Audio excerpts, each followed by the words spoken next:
Indo British advanced pain clinic, నొప్పిమాయం, surgery దూరం. For appointments 9155515563. Rythu భరోసా కార్యక్రమంలో భాగంగా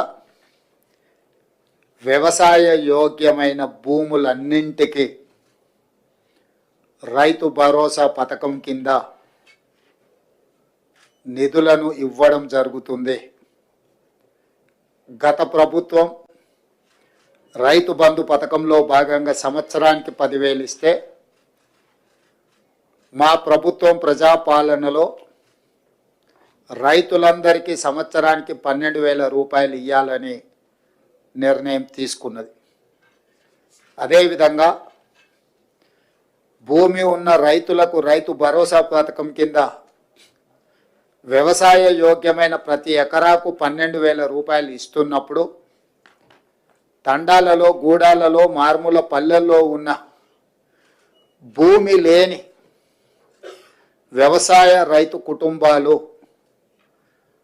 భూమి లేకపోవడం ఒక శాపము, ప్రభుత్వం మమ్మల్ని ఆదుకోకపోవడము ఇంకొక శాపము అన్నట్టుగా పాదయాత్రల సందర్భంగా అటు భట్టి విక్రమార్క గారికి కానీ, నాకు కానీ, ఈ మధ్యకాలంలో మా మంత్రివర్గ సహచరులు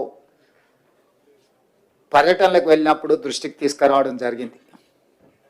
అందుకే మా ప్రభుత్వం భూమి లేని వ్యవసాయ కుటుంబాలకు ప్రతి సంవత్సరానికి 12,000 రూపాయలు వాళ్ళకు కూడా ఇవ్వాలి, వాళ్ళు కూడా మన సమాజంలో మనలో భాగమే అని గుర్తించి ఈ పథకాన్ని అమలు చేయాలని నిర్ణయం తీసుకున్నది. ఈ పథకానికి ఇందిరమ్మ ఆత్మీయ భరోసా పథకం అని చెప్పి నామకరణం చేయడం జరిగింది.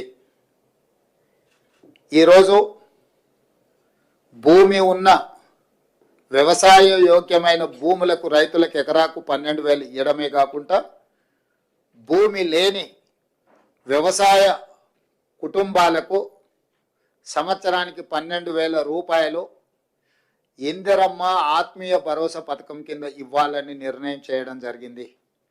ఇదే కాకుండా చాలా సంవత్సరాల నుంచి రేషన్ కార్డుల సమస్య పేదవాళ్ళను పట్టి పీడిస్తుంది. అందుకే రేషన్ కార్డు లేని అందరికీ నూతన రేషన్ కార్డులు ఇవ్వాలని కూడా ఈ మంత్రివర్గ సమావేశంలో నిర్ణయం తీసుకోవడం జరిగింది. కాబట్టి ఈ అన్ని పథకాలు జనవరి 26, 2025 నుండి ప్రారంభం కాబోతున్నాయి. జనవరి 26, 2025కు ఒక ప్రత్యేకత ఉన్నది. మన రాజ్యాంగం అమలు జరిగి డాక్టర్ బాబాసాహెబ్ అంబేద్కర్ గారు మన రాజ్యాంగాన్ని ప్రసాదించి అమలు చేయబట్టి 75 సంవత్సరాలు పూర్తి చేసుకుంటున్న సందర్భంగా జనవరి 26, 2025 నుంచి పథకాలను అన్నింటిని కూడా అమలు చేయాలి అని చెప్పి మా ప్రభుత్వం నిర్ణయం తీసుకున్నది.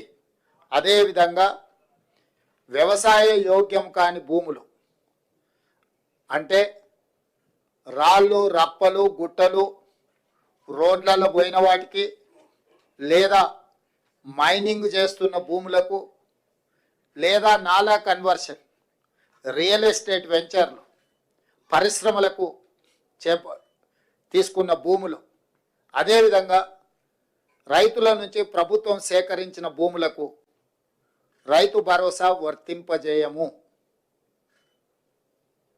ఎలాంటి గందరగోళం ఉండాల్సిన పని లేదు. రాళ్ళు, రప్పలు, గుట్టలు, రోడ్లకు, అదేవిధంగా పరిశ్రమలకు లేదా రియల్ ఎస్టేట్ వెంచర్లుగా మారిన భూములకు రైతు భరోసా ఇవ్వబడదు. దీనికి సంబంధించి మా రెవెన్యూ అధికారులు గ్రామాల వారీగా సమాచారాన్ని సేకరించి గ్రామ సభల ద్వారా ప్రజలకు వివరించడం జరుగుతుంది. కాబట్టి ఈరోజు ఎవరైనా పరిశ్రమలుగా మారిన భూములు కానీ, రియల్ ఎస్టేట్ వెంచర్లు జరిగిన భూములు కానీ, ప్రభుత్వం సేకరించిన భూములు, ఆల్రెడీ ప్రజల నుంచి ప్రభుత్వం సేకరించిన భూములు ఉన్నాయి.